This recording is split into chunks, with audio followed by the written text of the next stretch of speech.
Esse é o vídeo de suporte 2 de 2, referente ao capítulo 7, reações de formação da ligação carbono-carbono, síntese utilizando compostos beta de carbonílicos da disciplina GQI 179, Introdução à Síntese Orgânica da Universidade Federal de Lavras. Na primeira parte do vídeo, nós vimos então síntese utilizando acetoacetato de etila, e nós vimos que era possível alquilar, dialquilar esses compostos, e vimos também que era possível formar os compostos beta de carbonílicos e gama de carbonílicos. Agora a gente continua vendo que é possível sintetizar também o que chamamos de sigma de carbonílicos. Olha a estrutura geral dessa síntese, como ela é feita em laboratório. Então, mais uma vez, o material de partida e o protagonista da aula de hoje, que é o acetoacetato de etila, em contato com etóxido de sódio seguido de um aceptor de Michael, uma carbonila alfa-beta insaturada, contendo aqui uma cadeia carbônica qualquer que seja, uma terceira etapa, hidrólise básica, eu termino com esse produto aqui.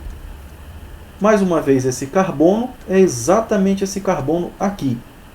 E eu termino com essa nova ligação. Se você reparar bem, todo esse sistema aqui veio dessa molécula aqui, desse reagente que você utilizou, o aceptor de Michael, a carbonila alfa-beta insaturada.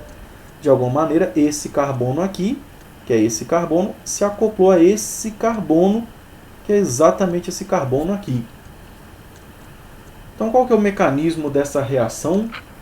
E antes vamos olhar aqui um exemplo específico, como essa reação ocorre no laboratório. Então, mais uma vez, aqui foi utilizado esse reagente, uma carbonila alfa-beta insaturada de um lado, do outro um anel aromático. Dá uma olhada no padrão. Esse carbono aqui é exatamente esse carbono que eu chamei de alfa. Alfa em relação a essa carbonila. Esse carbono alfa se acoplou a esse carbono aqui, que é exatamente esse carbono. Que é 2 carbonos, eu continuo com 2 carbonos. Esses 2 carbonos estão ligados a uma carbonila e um anel aromático. Esses 2 carbonos estão ligados a uma carbonila e um anel aromático. Repara que nesse caso a dupla ligação foi embora. Eu termino com 3 carbonos sp3 separando 2 carbonilas. Esses são os sigma de carbonílicos. Qual que é o mecanismo dessa reação? Mais uma vez, tudo igual. Eu formo o enolato de beta-cetoéster e ele ataca o composto carbonílico alfa-beta insaturado. Por que isso acontece? Nós já vimos lá atrás que ânions, carga negativa estabilizada por ressonância, são bases mais fracas e elas acabam interagindo no carbono beta de um sistema carbonílico alfa-beta insaturado. Se eu quiser um composto que ataque diretamente a carbonila, eu tenho que usar uma base forte, carga negativa localizada em átomo pequeno, que não é o caso de um enolato de beta-cetoéster. Enolato de beta-cetoéster, nós já estudamos, eles promovem adição conjugada. Então, o que acaba acontecendo é que esse par de elétrons ataca o carbono da dupla ligação na ponta, ao mesmo tempo que esse par de elétrons se move para essa posição para formar uma dupla ligação carbono-carbono. Quando essa dupla se forma, a ligação pi-oxigênio-carbono se rompe e vai na direção do oxigênio, formando um oxigênio com carga negativa. Isso aqui, na verdade, é um anenolato, que vai se estabilizar por ressonância. Se esse par de elétrons formar a dupla carbono-oxigênio, essa dupla se rompe e vai na direção desse carbono, e ela pode voltar, formando de volta esse contribuinte de ressonância que você está vendo aí. Numa última etapa, numa próxima etapa, você tem que acidificar o meio ou, simplesmente, esse ânion enolato remove o hidrogênio, por exemplo, de uma molécula de etanol, e isso daqui se transforma numa molécula neutra. A protonação, a captura de hidrogênio, normalmente ocorre pelo carbono, porque o carbono é uma base mais forte e é um nucleófilo mais forte do que o oxigênio. Então você já pode representar direto. A ressonância coloca esse par de elétrons para formar uma dupla carbono-oxigênio. Essa dupla se rompe e vai na direção do carbono. Daqui ele já captura um hidrogênio, por exemplo, de uma molécula de etanol, para reformar a molécula de um íon etóxido, que pode ir lá remover outro hidrogênio de outra molécula de beta-cetoéster, formando então esse composto neutro. Está aqui a nova ligação carbono-carbono, que uniu o carbono alfa do beta-cetoéster com o carbono beta do sistema alfa-beta insaturado, para dar origem a esse produto. A última etapa, como vocês viram no slide anterior, é a hidrólise básica desse éster. A hidrólise básica produz o ácido carboxílico correspondente, que tem essa estrutura. De novo, o ácido carboxílico está aqui na posição beta em relação a esse ácido carboxílico, uma carbonila. Isso quer dizer que esse composto sofre descarboxilação muito fácil para dar origem a esse produto final, um composto sigma dicarbonílico, alfa, beta, gama, sigma. Está aqui a estrutura dele. Ele pode ser isolado assim, ou pode acontecer uma outra coisa. Sigma de cetonas também vão ciclizar se o meio estiver muito básico. Se você não abaixar o pH, se você mantiver o pH alto de propósito, esses compostos dicarbonílicos, por exemplo, esse que acabou de ser sintetizado no slide anterior, o que pode acontecer é que esses compostos estiverem em meio muito ácido, eles dão origem a estruturas cíclicas complexas, como, por exemplo, esse caso específico. Acetoacetato de etila, misturado com etóxido de sódio e depois com esse composto carbonílico alfa-beta insaturado, seguido por hidrólise básica, forma esse produto. Nós vimos que esse composto em contato com o composto carbonílico alfa-beta insaturado forma a sigma de cetona. Mas eu não estou vendo uma dicetona aqui, eu estou vendo um composto cíclico com um sistema cíclico contendo uma dupla ligação e uma carbonila apenas. Nesse caso específico, forma o 2-fenil 3,5,5 trimetil ciclohexeno 2-enona. Por que isso acaba acontecendo? A ideia é basicamente a mesma. Qual que é o mecanismo que justifica isso? Então, na primeira etapa, é a remoção do hidrogênio alfa do composto, desse composto aqui, do acetoacetato de etila. Essa carga negativa interage com a carga positiva desse carbono beta, promovendo uma adição conjugada, como nós já estudamos antes, para dar origem a esse intermediário que tem um ânion enolato se estabilizando por ressonância. Esse ânion enolato acaba capturando o hidrogênio do meio, por exemplo, o hidrogênio de uma molécula de etanol, para formar então o composto neutro, esse que vocês estão vendo aqui. Na próxima etapa, se você adicionar uma solução básica no meio de reação, a base promove a hidrólise desse éster para formar o ácido carboxílico correspondente, e um ácido carboxílico nessa posição, carbono alfa, no carbono beta eu tenho uma carbonila, nós já sabemos que ele não fica aí, então já vou mostrar direto a descarboxilação. Eu acabo com esse produto que tem essa estrutura. Uma sigma de cetona. Se eu considerar essa carbonila o padrão, esse é o carbono alfa em relação a essa carbonila, beta, gama e sigma. É possível isolar esse composto nesse formato, mas se o meio estiver básico, vamos ver o que vai acontecer.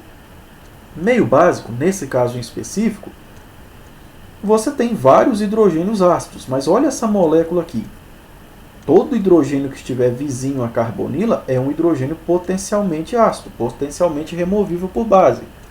Mas dá uma olhada nesse em especial. Esse hidrogênio aqui está num carbono vizinho à carbonila e vizinho ao anel aromático. Então ele é um hidrogênio mais ácido do que qualquer outro hidrogênio. E uma base, o íon OH-, é pequeno o suficiente para entrar numa região, por mais congestionada que ela seja igual essa, e remover esse hidrogênio daí, dessa posição. Então a base remove esse hidrogênio para formar um ânion enolato que tem essa estrutura. E aí você poderia pensar assim, bom, agora esse ânion enolato vai procurar coisas positivas para interagir, coisas positivas para atacar.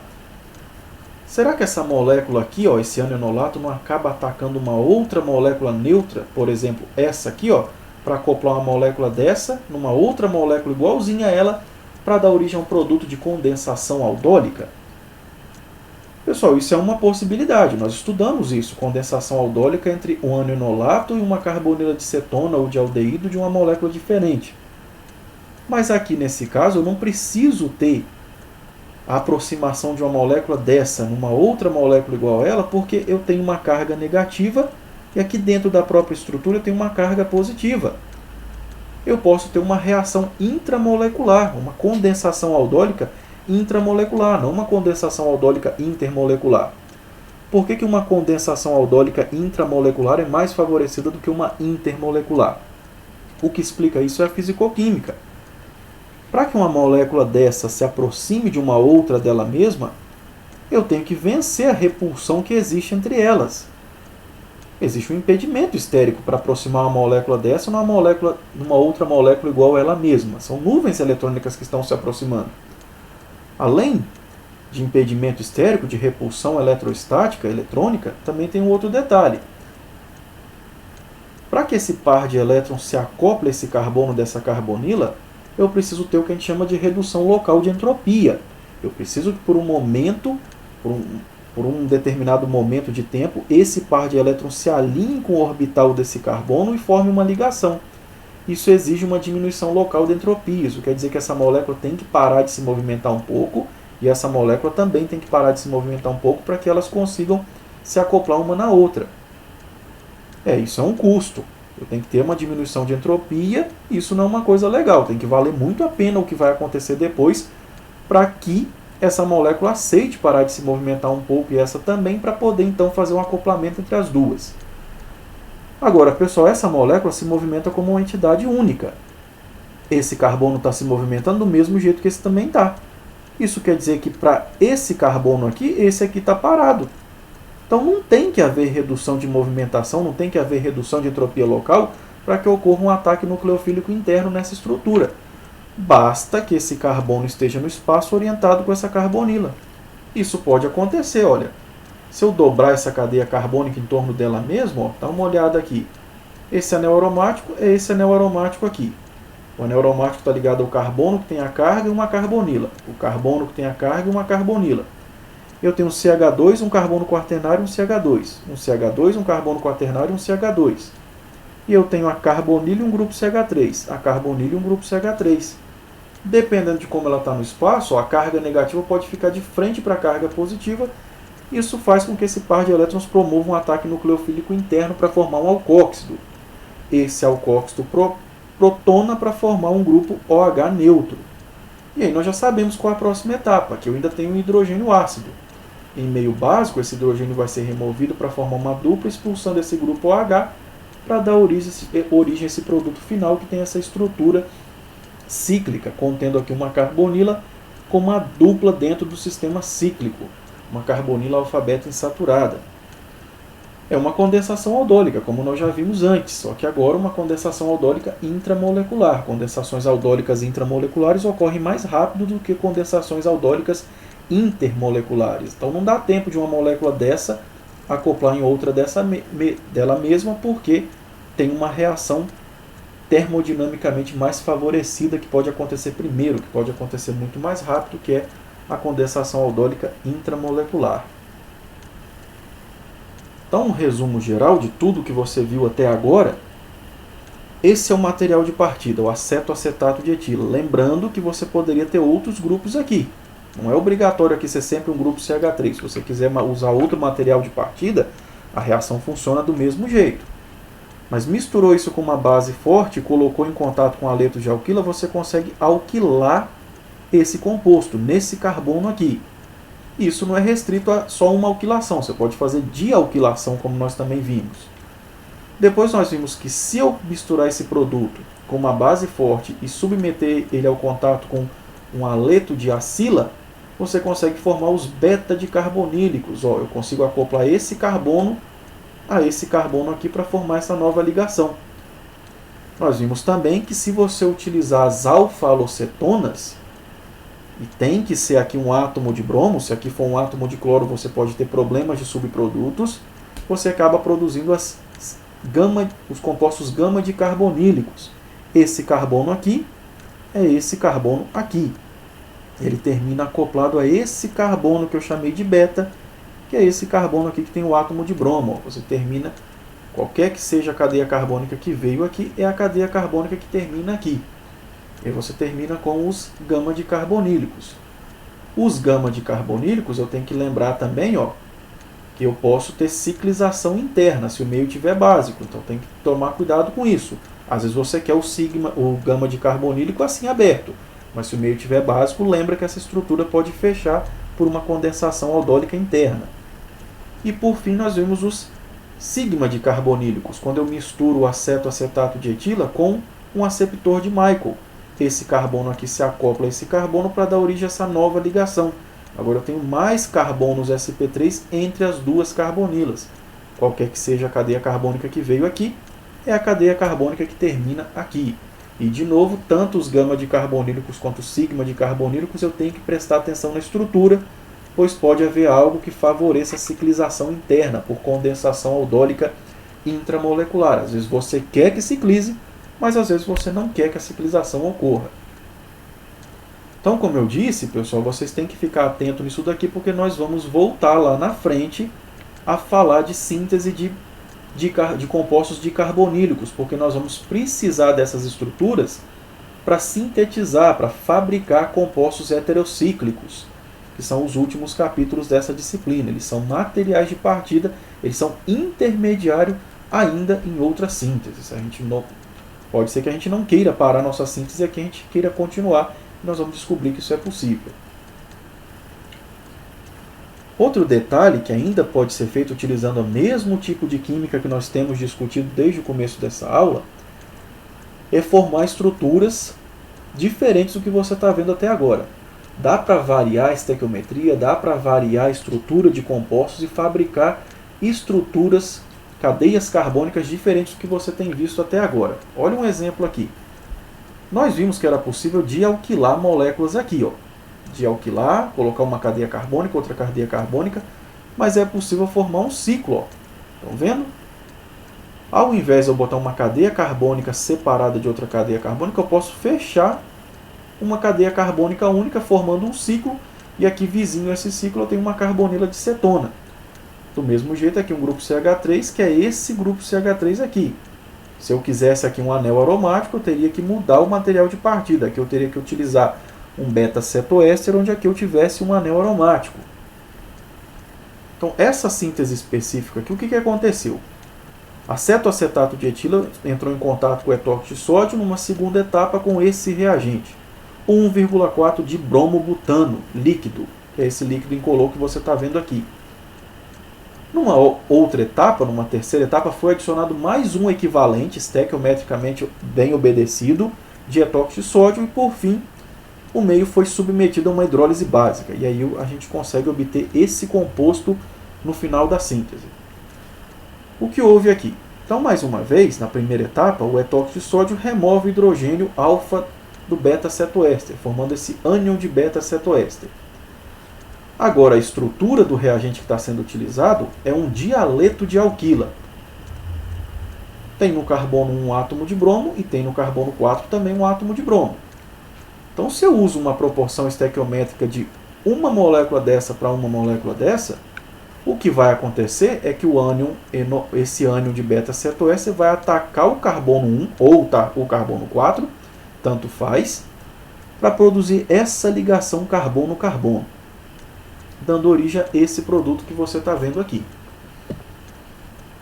Bom, numa outra etapa, nós vimos que agora essa síntese exige que você coloque um outro equivalente de etóxido de sódio. Para que isso? Se eu coloco um outro equivalente de etóxido de sódio, lembra que aqui ainda tem um hidrogênio entre essas duas carbonilas. Esse segundo equivalente vai agora remover esse hidrogênio que está faltando aqui entre esses carbonos, entre essas carbonilas, para formar mais uma vez um enolato de beta-cetoéster. Agora, pessoal, o que vai acontecer na sequência é o seguinte: ao invés desse ânion aqui, ó, fazer igual a gente viu anteriormente, isso daqui não vai atacar uma outra molécula de aleto de alquila. Não é necessário. Por que não é necessário? Dentro da mesma estrutura, ó, eu tenho aqui um carbono positivo conectado a um bom grupo abandonador. Para que isso daqui, mesmo que tenha as moléculas dessas sobrando no meio reacional, para que isso daqui vai se aproximar, vencer impedimento estérico, diminuir a entropia local, quando aqui dentro da mesma estrutura eu tenho um carbono positivo com um bom grupo abandonador? Vai acabar acontecendo agora uma substituição SN2 interna dentro da própria estrutura, onde esse par de elétrons desse carbono vai se conectar ao carbono 4 para formar uma nova ligação carbono-carbono. Quando esse par de elétrons então se acopla ao carbono 4, o bromo sai como grupo abandonador, a carga sai de um átomo do segundo período, mesmo que estabilizada por ressonância, e vai para cima de um átomo do quarto período, muito maior, mais capaz de acomodar carga negativa, tudo que você já sabe. Na última etapa, agora não há muito mais o que fazer, porque aqui eu não tenho mais átomos de hidrogênio para ser removido. Na última etapa, a hidrólise promove, a hidrólise básica faz esse éster se converter no ácido carboxílico correspondente, E lembra, agora eu tenho um ácido carboxílico, carbono alfa, carbono beta, uma carbonila. Não dá para manter esse ácido carboxílico aí. O meio básico e o aquecimento pode acelerar a descarboxilação. Esse grupo vai embora na forma de CO2 e olha o que eu fico para trás. Um ciclo de 5 membros ligado à carbonila de cetona e um grupo CH3, que é o produto que vocês viram no slide anterior, que é o produto dessa síntese. Então, várias variações dessa síntese podem ser feitas. Você pode sintetizar também um anel de 6 membros aqui. Se você quiser um anel de 6 membros, qual a diferença que você tem que fazer? Eu preciso de um reagente onde eu tenha um carbono a mais. Tem que ter 5 carbonos aqui. Esses carbonos aqui em volta, ó, esse é o carbono alfa do acetoacetato de etila. Aqui são os carbonos que vêm desse dialeto. Então, o tamanho desse sistema cíclico é diretamente proporcional ao tamanho dessa cadeia carbônica aqui. Você pode variar isso daí e obter sistemas cíclicos diferentes. Dá para sintetizar também compostos dicarbonílicos com estruturas diferentes do que vocês viram até agora. Dá uma olhada nisso daqui, pessoal. Ó. Então, mais uma vez, o material de partida é o acetoacetato de etila. Colocou ele em contato primeiro com o etóxido de sódio e depois com a mesma molécula que vocês viram anteriormente, o 1,4 de bromobutano, seguido de uma terceira etapa que agora tem uma diferença. Olha isso daqui. Ao invés de adicionar de novo etóxido de sódio, olha o que o cara fez lá no laboratório. Ele misturou mais um equivalente de novo do ânion de beta-cetoéster.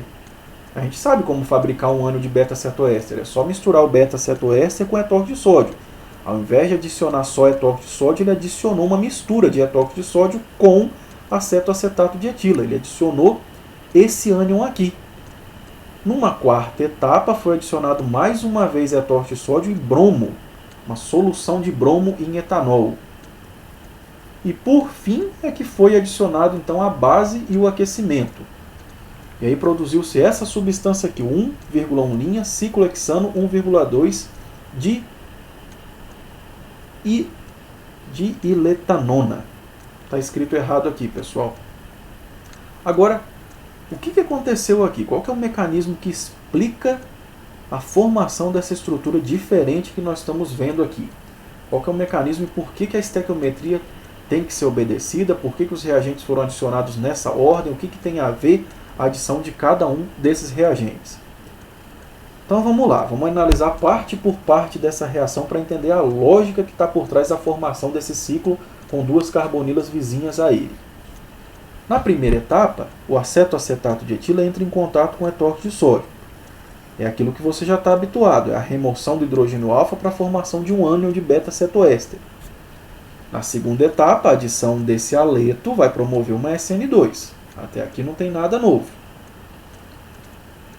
Se na terceira etapa você adicionasse mais um equivalente de etóxido de sódio, pessoal, você iria remover esse hidrogênio aqui e iria já fechar o sistema cíclico, igual nós vimos anteriormente. Mas não é isso que você quer, você não quer formar o mesmo composto que nós já vimos. Então, numa terceira etapa, o que foi feito foi adicionar mais um equivalente desse composto aqui, ó, do ânion de beta-cetoéster. Para que isso foi feito? Quando eu adiciono um segundo equivalente dessa molécula, está aqui um carbono positivo com bom grupo abandonador e uma carga negativa. Esse segundo equivalente acaba se acoplando ao carbono 4 para formar esse novo intermediário. Está vendo aqui? Ó, uma molécula de beta-cetoéster se acoplou ao carbono 1, uma outra molécula de beta-cetoéster, de acetoacetato de etila, se acoplou ao carbono 4, para dar origem a essa estrutura linear que vocês estão vendo aí. Bom, então isso é o que acontece na primeira, na segunda e na terceira etapa. Ao fim da terceira etapa você tem isso daqui. Agora vamos entender o que acontece nas próximas etapas. Por que agora foi adicionado uma solução de etóxido de sódio em etanol e bromo? Bom, quando esse composto então produzido na terceira etapa entra em contato com o etóxido de sódio, eu tenho hidrogênio ácido aqui e hidrogênio ácido aqui. Então tanto faz de onde esse íon etóxido vai remover um hidrogênio. Então vamos imaginar que ele remova o hidrogênio aqui dessa parte de cima. Forma-se um ânion que se estabiliza por ressonância. E ao mesmo tempo eu não posso esquecer que olha o que está presente no meio reacional. Bromo. Um bromo conectado a outro átomo de bromo. Quando um ânion desse se aproxima de uma molécula de bromo, lembra que nós já discutimos que o bromo é uma molécula grande, que tem uma nuvem eletrônica grande e polarizável. Essa carga negativa polariza essa molécula, fazendo a nuvem eletrônica se concentrar aqui, na parte da direita, deixando um foco de carga positiva no bromo que está aqui à esquerda. Isso leva a um ataque nucleofílico. A carga positiva aqui está tão grande que essa carga negativa acaba se aproximando e se acoplando ao átomo de bromo, quebrando a ligação entre os dois átomos de bromo. Esse bromo vai embora, levando o par de elétrons da ligação, formando um iobrometo, que é estável, não se incomoda de acomodar essa carga negativa, dando origem a esse novo intermediário. Só que aí o meio reacional está com íons retóxicos ainda presente no meio. E aqui eu ainda tenho hidrogênio ácido. Num segundo momento, esse íon tóxico pode remover o hidrogênio que está aqui na parte de baixo da estrutura, dando origem a um novo ânion de beta-cetoéster. E aí você pode pensar o seguinte, então agora esse ânion vai se acoplar a outra molécula de bromo para colocar aqui um outro átomo de bromo. Espera, não é isso que vai acontecer. Vamos pensar por quê. Para que uma molécula dessa se aproxime da outra, lembra o que ela tem que vencer? Impedimento estérico, tem aquela questão de diminuição de entropia local. Mas olha aqui dentro da mesma estrutura, esse carbono que está agitando na mesma intensidade que esse carbono, já que essa molécula está agitando, está se movimentando como uma entidade única. Carga negativa, carga positiva, um átomo de bromo que sai muito fácil como grupo abandonador. O que vai acontecer aqui é um ataque nucleofílico interno, que vai acoplar esse átomo de carbono a esse átomo de carbono por uma reação de SN2, fechando um sistema cíclico entre esse carbono e esse carbono. Está aqui, ó, esse carbono é esse carbono aqui. Ele se acoplou com esse para formar essa ligação, ao mesmo tempo que expulsou o bromo como grupo abandonador. Quando esse carbono se une a esse, dando origem a essa ligação, olha o número de carbonos que eu tenho entre eles, 4. Está aqui, ó, os 4 átomos de carbonos. Eu termino com essa estrutura complexa que vocês estão vendo aí, ó. Então, mais uma vez, dá uma olhada, ó. Esse carbono aqui, ó, o par de elétrons dele se acoplou a esse carbono e fechou um ciclo entre esse carbono e esse. Esse carbono vizinho ao carbono 4 é esse. Esse carbono vizinho ao carbono 1 é esse aqui, ó. Repara que o carbono 4 está ligado a uma cetona e um éster. O carbono 4 está ligado a uma cetona e um éster. O carbono 1 está ligado a um éster e uma cetona. O carbono 1 está ligado a um éster e uma cetona. Esse é o produto que aparece ao final da quarta etapa. Na quinta etapa, repara que a síntese foi feita colocando o meio em contato com uma solução de base, com soda cáustica. A soda cáustica vai promover a hidrólise de todo o éster que estiver presente na molécula. Então, esse éster dá origem ao ácido carboxílico correspondente e esse éster dá origem ao ácido carboxílico correspondente. E agora olha um detalhe. Esse ácido carboxílico está aqui vizinho a um carbono que eu vou chamar de alfa e olha no carbono beta, uma carbonila.